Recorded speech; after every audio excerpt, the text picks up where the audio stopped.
All right. Good evening, everyone. My name is Lisle, and I am the founder and CEO with Next Practice Partners, formerly with PROS Consulting, when we started the project as well. Team members, Jason Alsaldi, Next Practice Partners. And Joe Cogswell, Kimley-Horn. Joe is local right here. We're based in Indianapolis, but we obviously have been here several times as well. And as we speak, along with this, are finishing the strategic master plan for Warrenville Park District, Huntley Park District, and also working with Gurney Park District. So quite familiar with the space here as well. If I could share my screen. Oh, there you go. All right.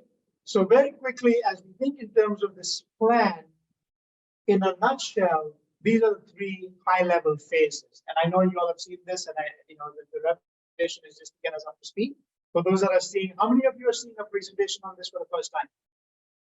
Few of you? Okay, wonderful. So I'll give you a little more detail here as well. The idea being, especially as the terminology goes with the strategic master plan, it goes beyond purely the infrastructure elements to also what we would call the human capital. Right, so it's combining the internal staffing, operations, programming, maintenance, funding, along with the physical needs as well that we'll get into here. Any plan of this sort typically comes in three phases. Very simply put, where are we? Where do we want to be? How will we get there? So a lot of the work that we did as well from Kimley-Horn standpoint, from our standpoint, was the assessment of existing conditions at the very beginning. Your programmatic situation, your facility park assessment as well, to get a sense of where is the Lisle Park District now. You all, the board, the staff, the community, through a number of things that I'll show in a moment here, help articulate your vision for the future, in addition to demographics, trends, all the rest as well. And then the last phase was almost 25, some staff members for almost half a day. So about 100 cumulative hours put together in terms of crafting a vision and implementation plan. And all of that topped off with lunch and dinner. So that was like my absolute highlight with this project. So along the way, as we've gone through this, and we've come back to the staff and the board, because we want to ensure we get to this point, there are no surprises. So what you're about to see today is a very high level findings, additional focus on the priorities, particularly from the statistically valid survey, because that, more than any other data tool, represents the entire community in a scientific, random, and honest way. Based on that, share with you some equity mapping and gaps based on the inventory and what you have in the district, and ultimately end with the values, vision, mission, and what we call the big moves, so the major outcomes coming out of the plan. Right? So obviously the report has significantly more detail, but in terms of the larger process and findings, that's what we're going to be here. In a nutshell, throughout the process from the very beginning, our thought was we have to go where people are physically, philosophically, which is why we also built an ADA accessible multilingual project website, planlileparks.com, had a number of different avenues for public input, through which we had nearly 1,000 participants engaged in the process. That's the website. We had a community meeting, an online survey on the website. Did any of you take the survey online? Oh, wonderful. Okay, great. Did any of you get the statistically valid survey mailed to you? Oh, you did. Okay, great. So now we know the survey actually happened. Here we go. Great. That's the beauty of the process with the online. Anybody can take it. With the statistically valid, we have no idea who gets it, right? But the combination of all of these resulted in the input and some of the summary and the findings we had. The reason I emphasize this particularly is because as a part of this process, we had probably a few thousand mailed through a company called EDC Institute. Cover letter from the district, about 6 pages or so. Probably took you, what, 10, 15 minutes maybe, if you even remember that, kind of. Okay, right? So, a fair number of questions ranging from how they find out about things, what prevents them from participating, what are the facility amenity program needs, how do they view the park district in light of the pandemic, and from a funding standpoint, what are they willing to support and to what extent, right? So all of those are the kinds of questions that are asked in this statistically reliable survey.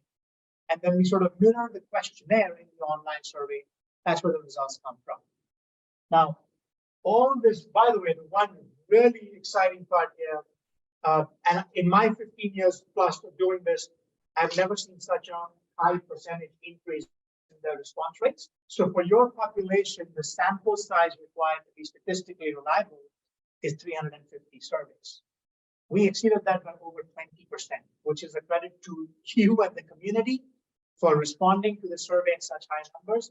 I've done 150 of these, never had a 20% jump in the sample size required for this. So it just gives us more confidence in the data because we had a much higher number of people respond, and the survey sample mirrors the demographics of the community. That's what the survey firm ensures happens, which is where this scientific mumbo jumbo at the bottom comes into play.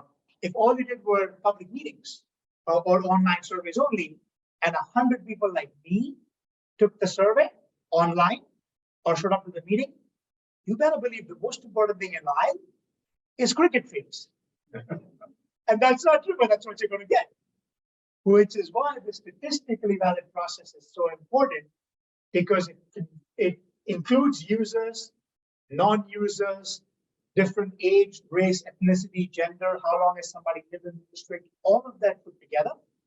And this tells me that if I were to repeat a process over and over again, 95 times out of 100, the results we got are in a margin of error of plus or minus 4.5%. Okay? So that's why I go through the process, because that's why the results are so important in this case. In addition, we did a program assessment as well, working with staff, looked at all the different core program areas, life cycles, where they are, what they offer, who we partner with, all of that. Ultimately, you want programs to drive facility and space design, which is part of why we went through this as well.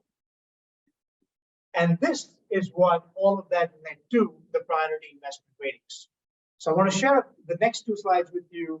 Joe's going to talk about some of the recommendations from their assessment, specifically to the parks and the facilities, and then we get into the vision, mission, values, and the big moves. So there are two slides coming up here. One is the priority investment for parks, facilities, amenities. The other is for recreation programs.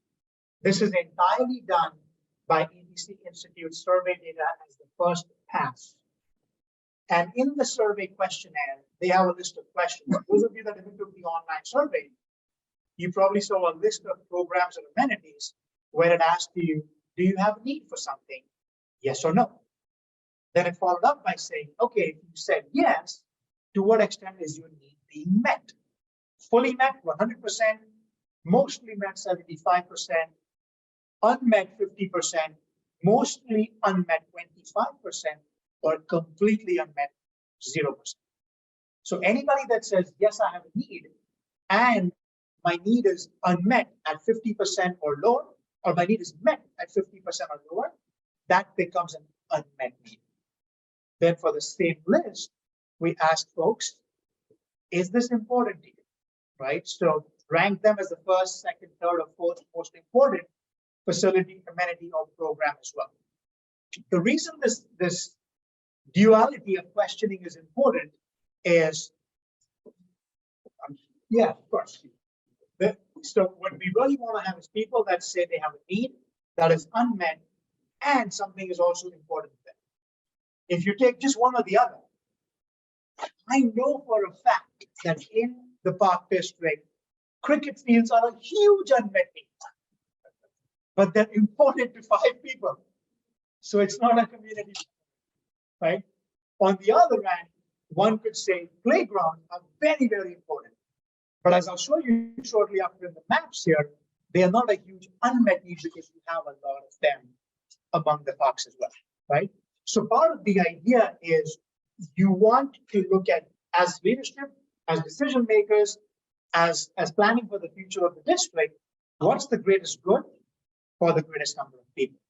So the ones that people say are a need that is unmet and is important to the most number of respondents, that goes to the highest levels in the priority investment rate. So it's really a combination of importance and unmet need for all the facility amenities and all the programs. So with that, here's the first one. The top priority is what you see in red. The maximum possible score is 200. The lowest is essentially 0. 100 for importance ratings, 100 for unmet needs.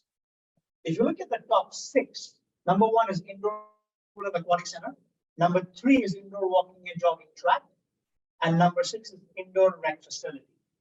Essentially, 3 of the top 6 are all indoor amenities.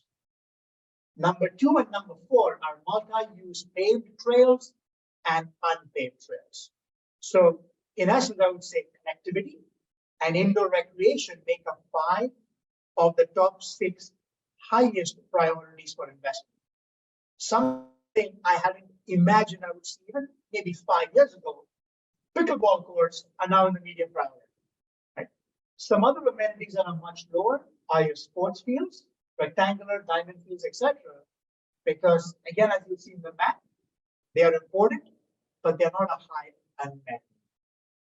As we've seen the Lisle demographic shift, the population isn't growing significantly, but it is aging.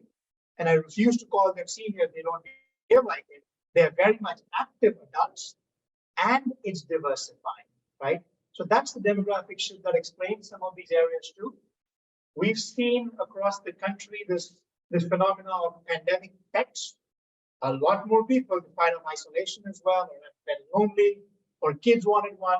Have also gotten pets in higher numbers since the pandemic, which has led to an increased need for also off-leash dog parks. Right? So some of these things, as you see going forward as well, in the program area too, your demographics, 2 of the top 4, number 1, adult fitness and wellness programs. Number 4, senior fitness and wellness programs. Changing demographics from a race and ethnicity standpoint. 2nd highest, community special events. 5th highest, cultural enrichment programs and events. So, and almost bordering the high priority, but just below that, pickleball lessons and leagues. So again, as we see this demographic shift, fitness and wellness continues to grow and become an even bigger priority.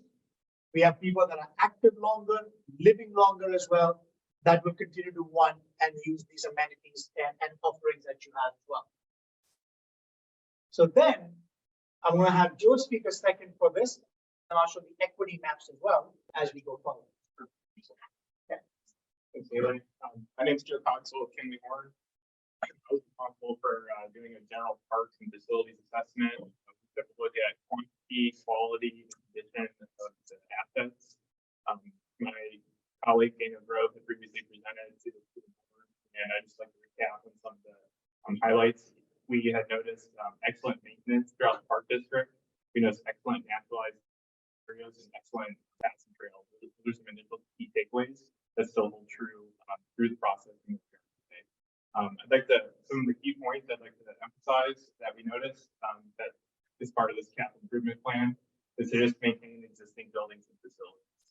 That was probably one of the big zoomed out portions of looking at the facilities as a whole, was just to make sure to maintain. A lot of that includes pointing windows, it gets into detail in the reports. We also went and took a look at managing all your courts and being able to just maintain the color code and steel code and straight baseball, pickleball, tennis, basketball, and asphalt courts. There's also a lot of walks that seem to be upheaving and having issues. It's just a matter of maintaining your parks and mitigating risk. We also mentioned about replacing playground equipment over time.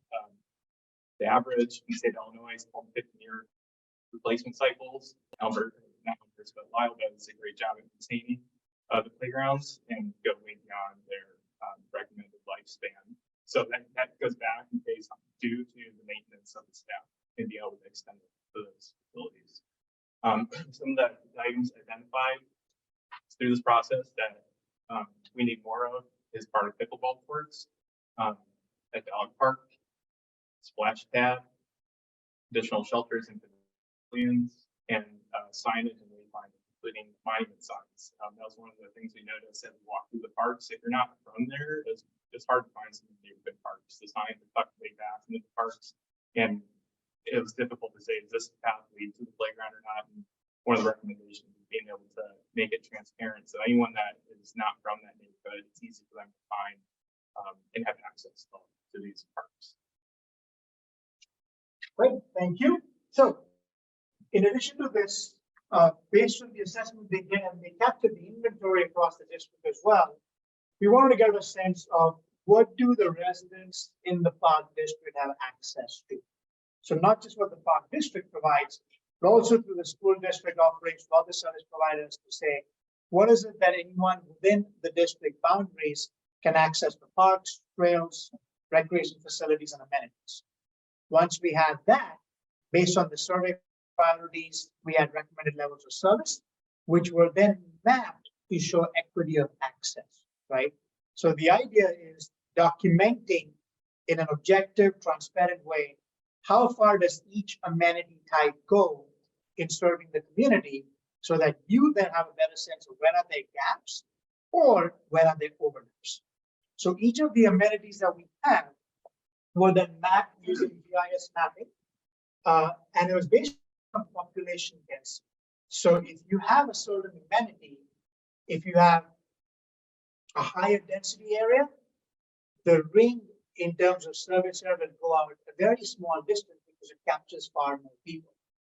If you have a lesser density area, the ring's going to be significantly larger. So if you had an equivalent, let's say a playground has to serve 100 people. To capture 100 people in the middle of rural Indiana might take you 10 miles. In downtown Chicago, it might be 100 meters. So if all we go by distance, it's not accounting for how many people actually use that amenity as well, which is why we go by population. And that's what determines what you're going to see with the service area gaps and overlaps in these next slides. So some examples here. What you see in green, that's the park district's offerings. What you see in this lighter blue versus darker blue, that's school district 202 and 203 in this case, right? So based on that, the center point here is where the actual amenity is located. In this case, that's a neighborhood park. 6 acres per 1,000 people is the standard. So imagine if this park is 6 acres in size. This ring will go out in a concentric circle from the center till it captures 1,000 people. So if the park were 3 acres in size, how many people would it capture?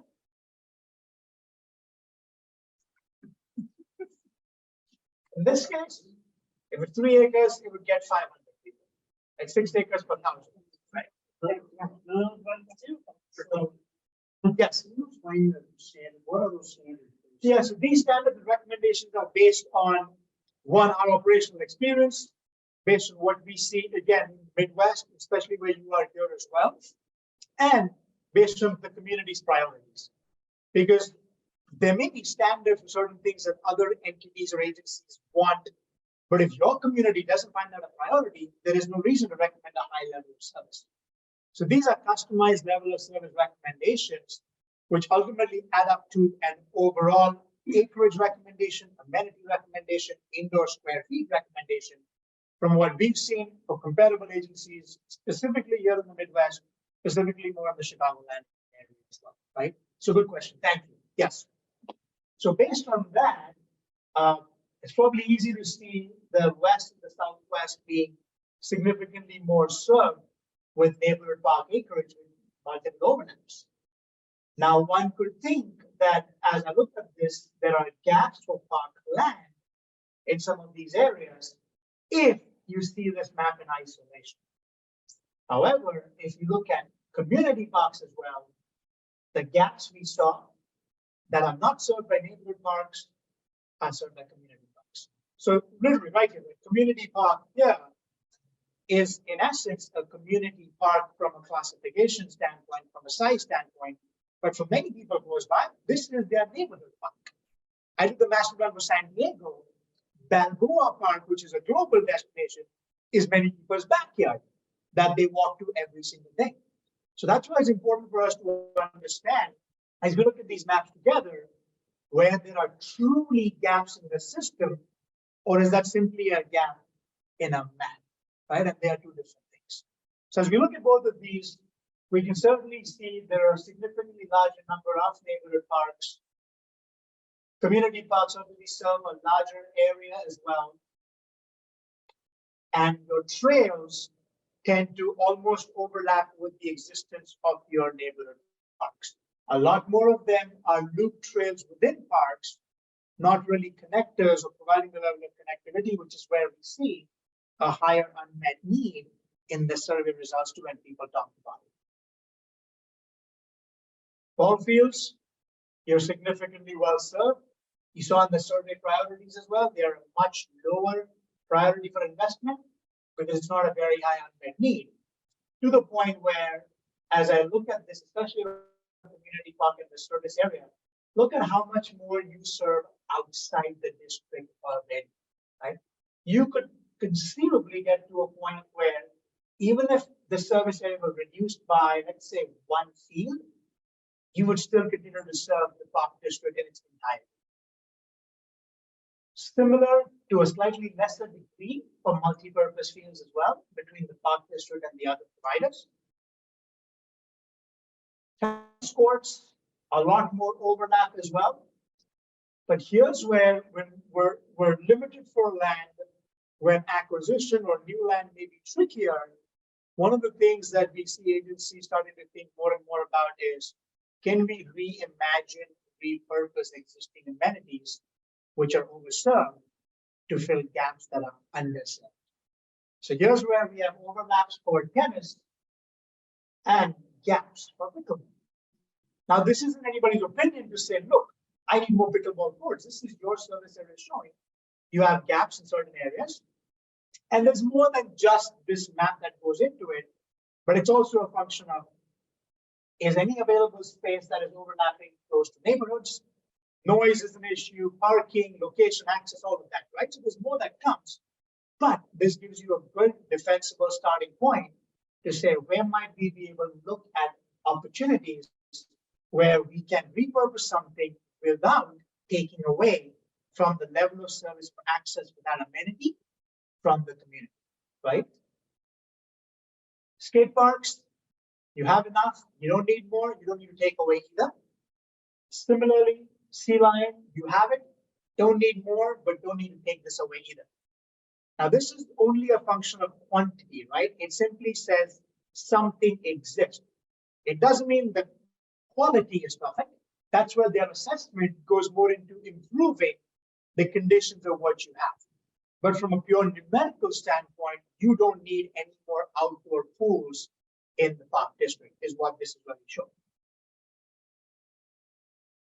This speaks for itself, right? Similar to your neighborhood park locations, for a district your size, I have rarely seen this level of overlap or number of playgrounds for amenities like this in one place, right?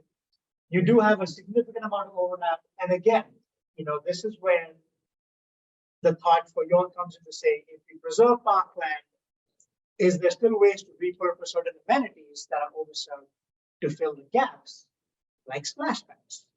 You are underserved in splash pads.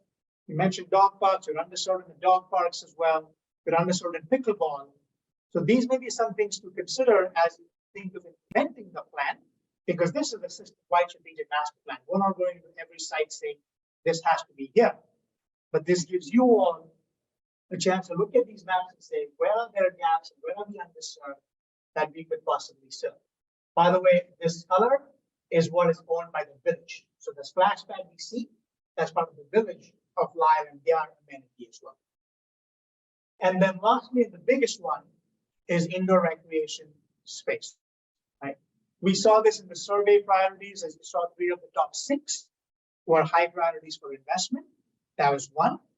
You don't have a walking, jogging track here, which I know in every single signature amenity indoors is the most used one. All ages, little to no knowledge required, the very low barrier to entry as well, if you would. And it is a year-round activity in places like where we are, where we may not always be able to be outdoors all the time. as an approximation, the standard is 2 square feet per person for indoor recreation space. So based on how much you have right now, you need approximately 20,000 new or additional recreation square footage in the next 5 to 10 years, right, to meet that need. However, what you have here as well, especially with respect to fitness, is simply the existence of a space, right? It's not the optimally designed or the best possible kind of space or the use as well. And so those might be things to consider as truly signature areas that are major gaps based on the community's priorities and based on these equity maps that show that you are a significant concern. So with all this data, then we worked with the staff to go through the visioning process. And right here, Luminati's in the back, staff in the front. You see how clearly I remember the pizza first? Like that's like my lasting memory. But went through all day, and the conversation started with values, right? More than what we do, the focus was why this work matters. So worked through that with staff to come up with a number of different core words, the interpretation, why something matters. Is this authentic to Lisle, to the culture, to what you stand for? And based on that, these were the 4 core values that staff came up with, right? So look at that: inclusion, safety, stewardship, and impact, right? And going forward, staff would develop essentially statements that confirm or affirm what your shared understanding is of each of these 4 values. So when you say stewardship, as we have the conversation, this meant both stewardship of land, but it also meant stewardship of the public dollars, right? So there's a financial stewardship and there's an environmental stewardship. Both of that came into place, right? As we think of inclusion, and you'll see in the next couple of slides in vision mission, it's bigger than just, inclusion itself. It leads to much more of those. Safety was another component. And I remember specifically the conversation around psychological safety and letting staff feel safe, wanted, letting the community feel safe everywhere they go, everywhere they come in the district, right? And impact. Ultimately, that's how you want to measure success as well, is by the impact we have in the community. So those are things that started with the values, led to the mission to say, what do we exist to do every single day? And very simply put, what staff came up with, the word that kept coming back was community, right? Everything you do, everything you all decide, everything staff does starts with the community first in mind, right? Without community, we wouldn't exist. And we saw in the pandemic, parks and places without people didn't matter, right? So ultimately, that was the idea, is everything we do is being focused on the community and their wants, needs, desires, so that ultimately the vision that we aspire for, if we live up to these values, if we focus on this mission, is this: to be a place where everybody belongs. And belonging is such a subjective thought. We've all been in places where you don't feel welcome or wanted or otherwise. And this is both internal with the staff and also external to the community, that everybody, no matter where they go in the park district, what park, what facility, what amenity, what program, what event, should feel welcome and celebrated, not just tolerated, right? And so that was the idea behind these values, vision, mission that staff came up with at that point as well. And we went through, gosh, how many iterations over time to finally get to this point as well. The other piece behind some of these was all these put together. Total values, vision, mission combined is less than 15 words. We see so many vision, mission statements in places that are paragraphs that contain words that make everybody feel like my word made it in there, but ultimately is a word salad that nobody remembers.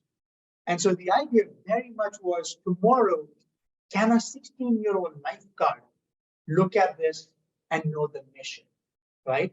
Or look at this and say, this is why I do what I do. So that was a big sort of ask with staff as well, is not to get hung up into getting every single word somehow in here for the sake of having all those words, but to have something that is succinct, that is memorable, that is distinct and authentic to the Park District.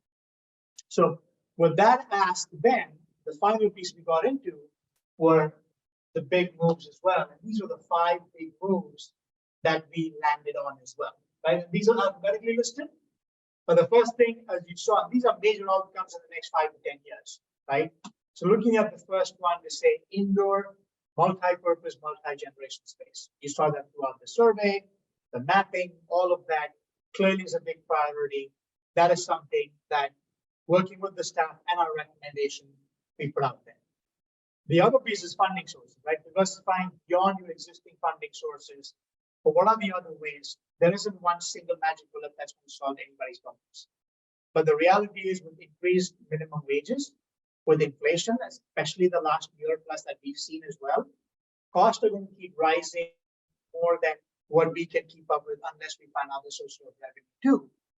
And for some of these signature amenities, you flat out don't have money.